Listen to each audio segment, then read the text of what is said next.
એક દીકરાએ અચાનક એની મમ્મીને ઊંચા અવાજમાં કીધું કે તમે મારા માટે આખી જિંદગીમાં કર્યું જ છે શું? ત્યારે એ મમ્મી, એ માતા કંઈ જ બોલી નહીં, ચૂપચાપ ત્યાંથી નીકળી અને રસોડામાં વહી ગઈ. આખા એ ઘરમાં શાંતિ છવાઈ ગઈ, કોઈ કાંઈ બોલતું નહોતું.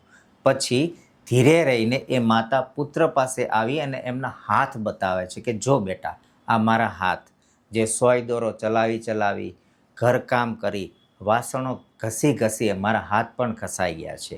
આ હાથ જોઈ પુત્રને પણ ઘણું રડવું આવ્યું. ત્યારે એને સમજાયું કે માતા પિતા બાળકો માટે જે કાંઈ પણ કરે છે એ ક્યારેય ગણાવતા નથી, એ ક્યારેય જણાવતા નથી. એ તો ફક્ત અને ફક્ત બાળકોનું ભવિષ્ય બને, બાળકોનું ભવિષ્ય ઉજળું થાય એના માટે એની આખી જિંદગી ખર્ચી નાખે છે. એટલે જ મિત્રો, જો તમારી પાસે પણ તમારા માતા પિતા છે તો એમની ઇજ્જત કરજો, એમની કદર કરજો, એમની પાસે શાંતિથી બેસજો અને બે મીઠી વાત કરજો.